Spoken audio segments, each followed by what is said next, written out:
Are you ready to go live? Do you want to go live early? Yeah, I want to go live early so we can talk about the future. We're Because live now? we're live on On YouTube. what? Oh, you okay. Actually, on Let's do it. YouTube, Facebook, and Twitch.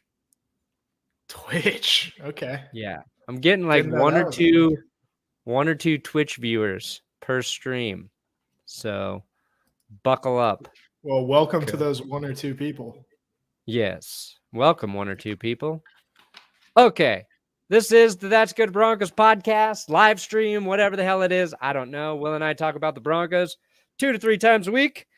And we did not go live after the game Sunday. And not just because the game was dog shit, but because Antonio Brown did some nonsense and I had to make a video about it. And boy, am I glad I did. I texted Will during the game. I said, get on that script, Will. He started working those Antonio Brown words in that video. Already at like 140,000 views, which is... He is like, the gift that keeps on giving. Yeah, it's like 10 times more than a normal video in that time period. So hell yeah. Today, I asked everybody on Twitter what they wanted us to talk about because there's no point in recapping a game where half the Broncos starters were on the COVID list and the Chargers beat the hell out of the Broncos. So we're going to discuss who the Broncos may be looking at to replace their coaching staff if Vic Fangio does get fired, who's the head coach they bring in. So yeah, we're going to get into that. But first, I have to remind you, today's episode brought to you by DraftKings Sportsbook. It's a book of sports, and you bet on those sports. Code DNVR when you sign up over at DraftKings. Because if you use a different code, then hopefully it's just because you watch a different show of mine. Also, benchwarmerbrew.com, my coffee company. I told Tom this morning, but I had to drink some lesser coffee this morning, Will. I had to make a pot of I try to buy like decent bags of coffee, ground coffee for emergency situations. So I try to buy good ones for when I wake up before the baby, because I can't grind the beans if I'm up before the baby because I don't want to wake the baby up. So today I had to try some other coffee, and I was drinking it and it was fine. And then she was awake, so I ground some beans because I've been doing it in a French press because Jess smashed our coffee pot accidentally on New Year's morning. So I've been French pressing it, so I make more coffee. Had my coffee right after the store-bought stuff, and I was like, damn, my coffee is legit way better than what I'm buying at the store.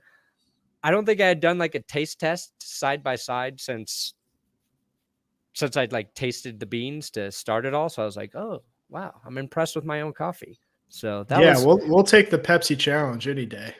Yeah. You drink Pepsi, I'll drink my coffee. And we'll see which challenge is which. Okay, head Will, coaches. before we jump into the head coaches, Brandon Mcmanus did kick a 61-yard field goal. That was nice.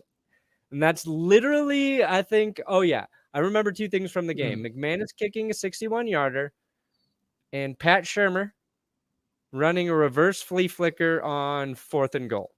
Yes, I do want to point out that Jeremy McLeod is going to pay us on Twitter for me to mention that he has named it the Denver Dump as opposed to the Philly Special. Oh, the Denver Dump. The Denver Dump, I think, is appropriate. It was kind of a dump pass. Dump pass. Yeah. Well, it was a pass by Kendall Hinton to Drew Lock that was complete because Lock made a hell of a catch. Hinton barely got the pass off because the Chargers did not bite on any of the trickery. They were in everyone's, like the reverse or end around barely got off. The pitch back barely got off. The throw barely got off. Drew Lock barely caught it, and the Chargers still smashed him before he got into the end zone. Yeah, I will say about that, and I am no fan of Pat Shurmur, obviously. I mean, I've got 2 years of podcasts to back that up. But people were begging him to get creative, and he gets creative, and people are like, what the fuck was that? That's the worst play I've ever seen. Like, okay, it didn't work, but I applaud him for trying something on 4th and goal. I I just applauded don't think we've seen a Philly special not work, so it was a little embarrassing. Yeah, we saw the Jets execute it essentially with Braxton Berrios. It really didn't work. That one didn't work, and then Berrios was like, "Okay, there's another option on this play. I'm going to take that." It didn't feel like there were a lot of options, or they ran it against the wrong defense, or they didn't disguise it properly. The problem was obviously in the execution. But I don't want to give Pat Shurmur any other breaks because he doesn't deserve them. No, I just think like you're trying to run a trick play with half of your playmakers not in the game, with 2 of your offensive linemen out. Like it felt like the wrong time to try to be creative, I guess. I think that's when you should run a trick play, but I don't know. If you try 3 times on 1st, 2nd, 3rd and goal and it doesn't work, I don't know. I just didn't have a problem with the idea, but maybe a variation on the Philly special instead of the exact same play that we've seen 20,000 times since Super Bowl 52. That would require some originality, and Shurmur does not have that. Ooh, look at this little tease. Look at this stud. Look at this studly bear of a man. That's a guy you can get behind right there. We'll be looking at our friends over at the Mile High Huddles article because I needed some visuals and I had no time to prep my own. So we'll just take a look. All right, now we're going to talk about who we want, who might be good fits for Denver. But I guess the first question is, do you think Vic Fangio is fired? I think it's almost guaranteed that Pat Shurmur's fired, that Tom McMahon's fired, because, that's another thing from the Chargers game. The Broncos gave up a kick return for a touchdown and muffed a punt. Yeah, and they muffed a punt. Exactly. Yeah, I think everything I've heard sounds like Fangio is going to stay and the coordinators are going to be gone. Aside from Ed Donatel, he deserves to stay, obviously. Yeah. But I put it at literally right down the middle, 50-50. Yeah. I think it's a flip of a coin proposition. If they get like totally embarrassed against Kansas City at home to end the season, that could possibly sway them one way or another. But I don't know. I mean, if 3 years into it, he's coached 48 games in Denver. You should have an idea of whether or not you're going to keep him before the last game. But, John Elway kept Vance Joseph after he slept on it, too. Yeah. I Not that Elway's running the ship anymore. No, it's George Payton's call. We don't really know exactly how Payton's going to operate. I thought if George Payton was on the fence about keeping Fangio, that the Chargers game sort of sealed this fate in terms of feeling good about moving on from him, because they showed outside the defense played well early. The same story we've seen. And I know the offense banged up, missing key guys, but they did nothing. They did nothing. Nothing. And as soon as you thought maybe there's a chance they claw their way into making this game interesting, they get stopped on. They score on 4th and 1, but they have a legal formation penalty, which we've seen plenty of times this season, which to me suggests they're not practicing it enough. And it moves them back to 4th and 5.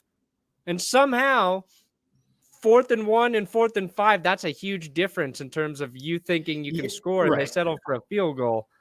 And then I believe that's when the kick return was the death knell right after that. So I wrote that exactly in my notes. It's absurd not to go for it on 4th and goal from the 5 when you're down 17 points in the 4th quarter. Yeah. In a season where you have nothing to lose. Like, not a thing. I think I would have been happier if they ran the fucking Philly special again in that situation and failed again than just settling for the field goal there. I would have been happier if they ran a fucking quarterback draw with Brandon Mcmanus on that play. So what was the point? The point was the offense did nothing. And here's the issue. You have to have a slam dunk hire on your offensive coordinator. You have to improve your quarterback, because the one thing Vic Fangio has proven he's not going to do is add any sort of value to your offense. He adds nothing. Correct. He has no value to the offense. I don't think I've ever heard him talk about the offense in a way where I go, oh, yeah, he pays attention to what they do during a game. I don't know if he knows their names, to be honest. Drew Lock, when he walks down the hallways at Dove Valley, he literally can't tell the difference between Drew Lock and Teddy Bridgewater. Yes. And they're different races, Will. He is they are progressive. He does not see color. No, He's he like, definitely has no guys? idea which one is Brett Rippon and which one is Drew Lock. Yeah. Even with the nameplates on. So I think Fangio is going to be fired after that game. I thought he had a chance. One thing people have asked, would he be, and we've talked about like the ideal situation, he could be defensive coordinator. That would never happen in an actual real NFL world where a head coach would gladly be demoted to defensive coordinator while a new head coach is brought in. And it's probably not the right message for your team moving forward. I think that's a hard thing to get players to buy into, possibly. Yeah, you'd be better off just retaining Ed Donatel as defensive coordinator to kind of keep the Fangio spirit alive. Not sure if that would happen, but there's no reason to move on from Donatel, from what I can tell. Yeah. And who knows, because he's not calling the plays, but. Yeah, unless Leonardo or Michelangelo or Raphael's available. Yes. Yes. Okay, Will. Let's just start going through a list here. Because should we just play smash or pass with the head coaches? Sounds good to me. Hire or fire? Yeah. So Brian Davil, offensive coordinator of the Buffalo Bills. He was somebody before the season started. I would be tight in the pants for if the Broncos were to acquire his head coach. Seen a little bit of a step back for the Bills offense. Seen Bills fans kind of criticize their play calling a little bit, which just might be what fans do when the offense isn't quite dominating. Oh, Bills fans, you want to complain about your offense? Grow up. Yeah. Come on. I would be all right with Davil. I'd be all right with Brian Davil. I would be all right with him. However, it doesn't seem like in 2 years he's been able to scheme together a very good running attack outside of Josh Allen. So that concerns me a little bit, because you want to maximize Javonte Williams and whoever else is back there. Yeah, I agree. Especially if you draft a young quarterback, then you're going to have to lean on that as your identity for the better part of a year. So you need a pretty dominant run game, and I don't know that he's put that together. So Josh Allen's, of course, a different beast. Yeah, no, yeah. I think we need smash, pass, or save their number. Yeah, I'll save his number. Save his number. All right, Leslie Frazier, defensive coordinator of the Bills. I don't hate it. I do think there's I like I like the opportunity for Leslie Frazier to be a head coach somewhere, but to me, replacing a defensive-minded guy with another defensive-minded guy at head coach doesn't feel like what the Broncos need to compete in the AFC West. I see where you're coming from. I'm not opposed to bringing in a defensive head coach, because you've got a lot of talent on defense, and there's nothing wrong with putting together another elite defense. It just depends on who they bring in as offensive coordinator. I think that's crucial if you're going to hire a defensive head coach.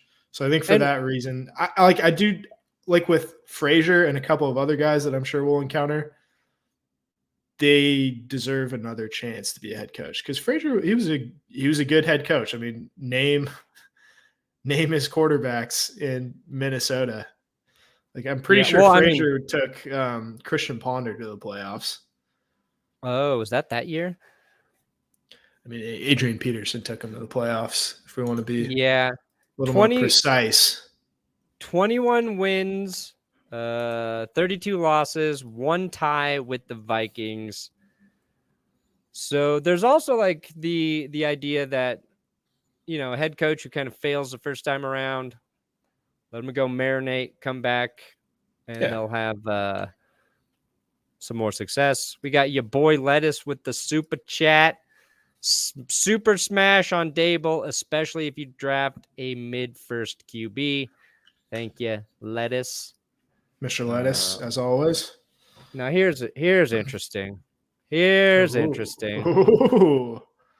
Kellen Moore of the Dallas Cowboys, their current offensive coordinator. The Cowboys are probably going to have 2 options on this list. Yep, Dan Quinn, Kellen Moore.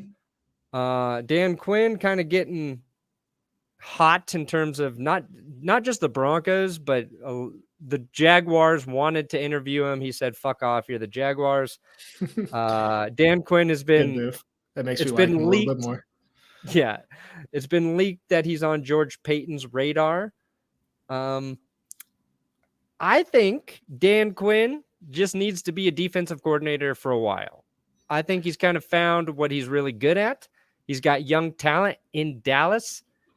And I think what he has to offer in terms of if he is the Broncos head coach, players like him. I've heard Micah Parsons talk very highly about Dan Quinn, about how one of the first things he talked about with Micah Parsons is caring about him as a person, not just a football player, and that meant a lot to Parsons. So maybe he's the right guy, but out of him and Kellen Moore, kind of lean towards the young Kellen Moore, 33 years old. In defense of Dan Quinn is not the reason Dan Quinn is not a Super Bowl champion. Kyle Shanahan is the reason that Dan Quinn is not a Super Bowl champion. Right. You go back and look at his tenure in Atlanta, and 8-8, 11-5, reaches the Super Bowl, 10-6, wins a playoff game. Then he goes 7-9, 7-9, then 0-5, fired after the first 5 games in 2020. He's not as bad as people make him out to be. He really isn't. No, I don't think he's bad. I wouldn't be mad if that's who they land on. But you can blame Kyle Shanahan for the Super Bowl loss. You can also blame the head coach for not making the adjustments himself. Trumping your offensive coordinator and say, hey, we need to run the ball some more and take some more time off the clock, Kyle. So why don't you do that for me?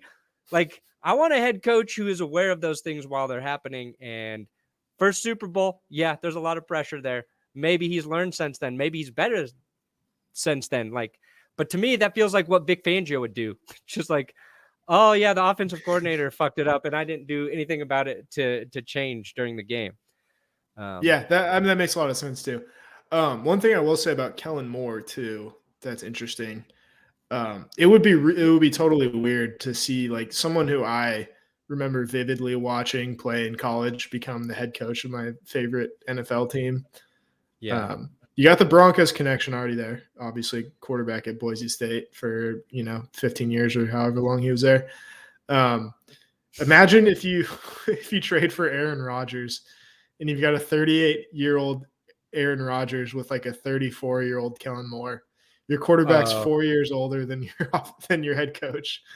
That is a bizarre dynamic. I will say, same age as Russell Wilson, though. Yeah, you look like you're older than Kellen Moore, if I'm being honest. I do. Yeah. He needs I think this is contingent on we have to ask him to grow some kind of facial hair. Mustache? Yeah. Mustache at least. What if he can only grow a Hitler mustache like Randy Bullock? Like Randy Bullock, yeah. Then that's probably, we don't want that. Yeah, I mean, usually putting people with those kinds of mustaches in positions of authority historically has not worked out very well. No. Maybe a Charlie Chaplin mustache is what you're saying. Charlie Chaplin, yeah. Quinn takes 80% of the blame for the Falcons after 28-3. I'd like to see your calculations on that, Mr. Lettuce. I think what Moore feels like is just the polar opposite of what we have, and that's yes. I'm not Which saying is that's not the right always answer. a good thing. Yeah. No. And you're right. If the Broncos do get a quarterback like Russ or Rodgers, it kind of feels like you want a guy who's got actual head coaching experience to steer that ship. If you want to steer the ship in your own life, why don't you do a DraftKings Sportsbook? Play some bets on some sports games? DraftKings is the only way to do it. We've hit the final week of the pro football regular season, and college football is heading into the National Championship, if you will. DraftKings Sportsbook has unbelievable offers for fans to get in on the action for this exciting time on the football calendar. New customers can bet just $5 on any football team to win their game, and if they do, you win $200 in free bets. So let's wind the season down with a big win. DraftKings Sportsbook customers can also bet on football with same-game parlays. Combine multiple bets from the same game for a bigger payout. Like if you want to bet on how many touchdowns the Broncos won't score, how many players won't score, that's safe. So download DraftKings Sportsbook app now. Use code DNVR. DNVR. Bet just $5 on any football team, college or pro, to win $200 in free bets if they're victorious. That's promo code DNVR this week at DraftKings Sportsbook. Got to be 21 or older. Colorado only. New customers only. Restrictions apply. See DraftKings.com/sportsbook for details. Gambling problem? Call 1-800-522-4700. All right. Here we go.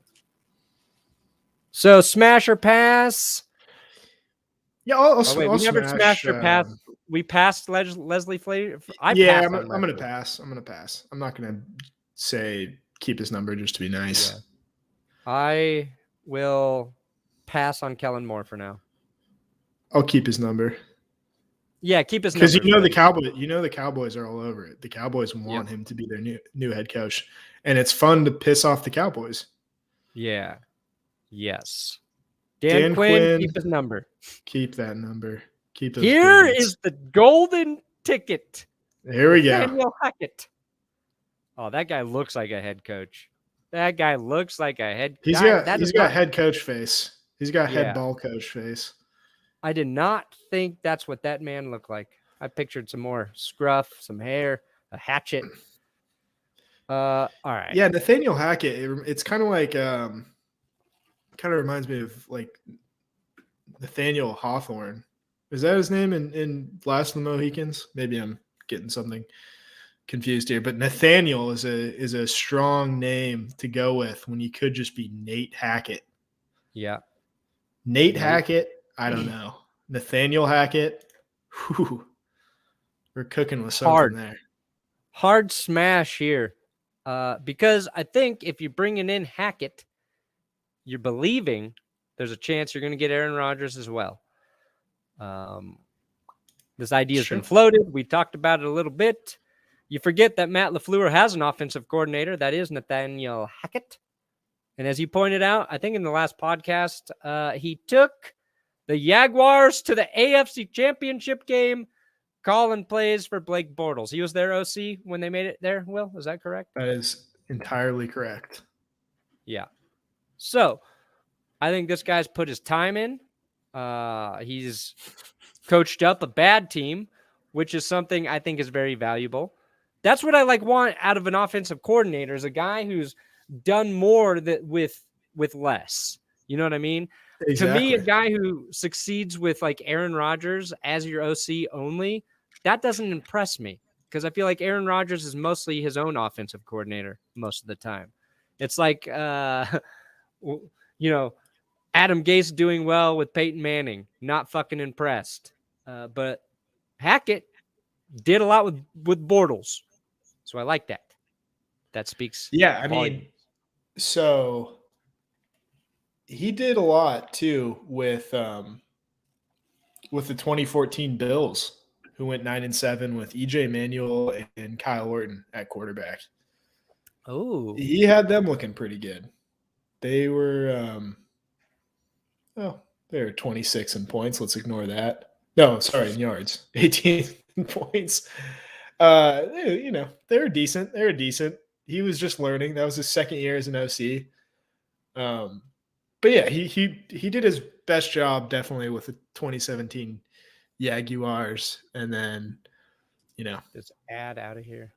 he's going to be responsible for 2 straight Aaron Rodgers MVP seasons. Yeah. What more can you ask? I think we'd both take Hackett. I think that's a big time smash. Big Let's hit him up. smash. See what he's doing. Here's tonight. another smash. Greg Roman. So I want to pitch it this way to you, Will. Would you? Let's just say the Broncos don't get Rodgers. All right. Okay. I see where you're going with this. Because this is a pipe dream. Would you rather have Greg Roman or Nathaniel Hackett as your head coach? Oh man, I really like Roman. I like him, but I do question why he hasn't gotten a chance to be the head coach yet, because I think like Vic Fangio, he was a big reason the 49ers were in the Super Bowl back in 2012. He was the offensive coordinator with that team, did a great job with Alex Smith, and then engineered that Colin Kaepernick offense, made him look really, really good, played to his strengths. He's the guy that masterminds that Lamar Jackson read option, whatever you want, running attack in Baltimore. The fact that he hasn't become a head coach yet is honestly really, really surprising to me. And I don't know. Maybe he's one of those guys that is just an offensive savant and maybe not cut out to be a head coach. I don't know. Do you think maybe the resume is incredible? Yeah. Do you think the Harbaughs have a spell on him and he can only be OCs for Harbaughs? I think that's very likely. You have to be a very certain kind of person to get along with any Harbaugh. You got to be a dude, right? You got to be a bro, a dude bro. Well, the two Harbaughs are I will say they're very different people. Yes. And I would much rather hang out with Jim Harbaugh. Ooh. But yeah, you'd have to be a dude and a bro. Wink Does he look like a head Martindale. coach? Pass. Greg Roman? Yeah. No. I don't know. I don't know if he looks like a head coach. He looks like an offensive line coach. He does. All right. Wink Martindale, Baltimore Ravens defensive coordinator. He was with the Broncos before, so there are ties. He put together one of the worst Broncos defenses in team history. Yep. Granted, there was exactly zero talent on that defense, besides Champ Bailey, who was hurt most of the year, and Elvis Dumerville, who was hurt all of the year back in 2010. But yeah, I'm going to pass on Wink. Well, just listen to that name, Wink Martindale. That's a coordinator's name. Yeah. Okay. Plus, he's always doing this, and it really approaching confuses 30 people. minutes. All right. Well, Byron Leftwich. I'll take a smash. Okay. Yeah. I'll take a smash. Look, I'm not impressed that he's calling a good offense with Tom Brady and all of the weapons they have. But I will say if Tom Brady wanted to play in Tampa, and a big reason why is Byron Leftwich. And I'm not saying Tom Brady's a great judge of character this week based on his defense of Antonio Brown. Right. Other than that, I kind of trust that there's something there with Byron Leftwich, and it's not just based on his success with Brady. I like that he is a younger offensive coordinator, younger offensive mind, but he's not like a hot shot, my way or the highway kind of guy, because he's known struggle in the NFL. He was an early first-round pick that struggled at quarterback in the NFL. I think that probably humbled him a little bit. So he doesn't have the Napoleonic McDaniels syndrome that you worry about with those guys. Yeah. So I'll smash. Yeah. Well, he was quarterback for the Jags, right? He was a first-round pick of the Jacksonville Jaguars. Yeah. He's been through some shit. Marshall? Yeah, he's had some ups and downs for sure. Here's a guy I like. Here's Todd Bowles. This is a smash for me. Hard smash on Todd B. Smash. He got a 10-6 season out of Ryan Fitzpatrick and the Jets. Yeah, he was not a bad coach with the Jets. He just couldn't get him over the hump. But since he left, things have been far worse. Todd Bowles is interesting because there's a chance if Todd Bowles came over, he could probably bring Byron Leftwich with him. That is certainly possible. I think I don't know. You know what I mean? But like if you're Byron Leftwich and you don't get a head coaching gig, but you have a chance to go prove you can be an OC with a different team, with a different quarterback, I think that increases your value for your next head coaching spot. So maybe he would follow Todd Bowles. Bowles would need like all these guys. You just want we really want to know who the offensive coordinator is going to be. I don't think I've ever been as fascinated with who the next OC would be in my entire life. I mean, that's really what would be like a more interesting segment, to be honest. But we don't know these guys at all. Like we don't know the offensive coordinator candidates outside of guys who are already offensive coordinators. Like you can talk about someone like Mike McDaniel from the 49ers, but it's hard to hire a guy into a lateral position. You can make someone an assistant head coach and give him a pay bump, but usually you want to scout out like a quarterback coach or running backs coach, one of the positional coaches, and turn them into the next stud OC. Yeah. But it's hard to identify that guy. No, it is. I know who I don't want is whoever the Dolphins offensive coordinator is. Fair enough. Is Cray, thank you for the super chat. Glad you were watching GPS this morning. Oh, God, stupid websites. Eric Bieniemy, hard pass. Will? Pass. I think it's weird. He hasn't gotten a head coaching gig, and I think Andy Reid is more responsible for their offense than Eric Bieniemy. Correct. Mike McDaniel. Andy Reid is offensive coordinator. Yeah. There you go. There's your guy, Mike McDaniel, OC, San Francisco. Hard pass. I don't want to see another guy named McDaniel ever again in Denver. I don't care how talented he is. He does not have head coach face. He has some of the worst head coach face I've ever seen. He is quintessential offensive coordinator face, like especially when he's wearing his glasses. He looks like he fits on Kyle Shanahan's staff, but you have to look up some other pictures of Mike McDaniel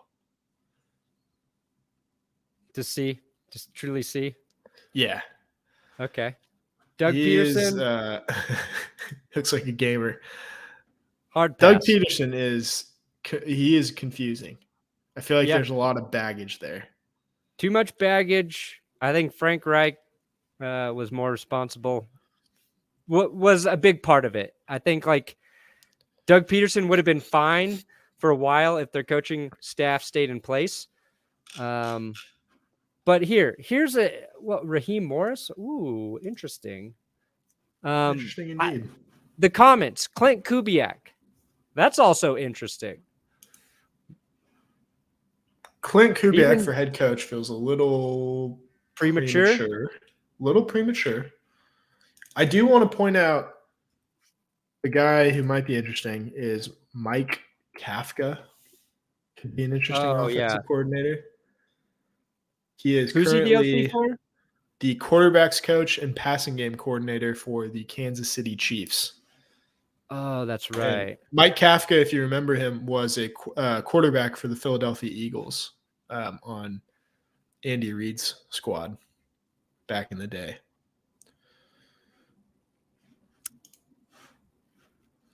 I don't remember that. The offense would be Kafka-esque.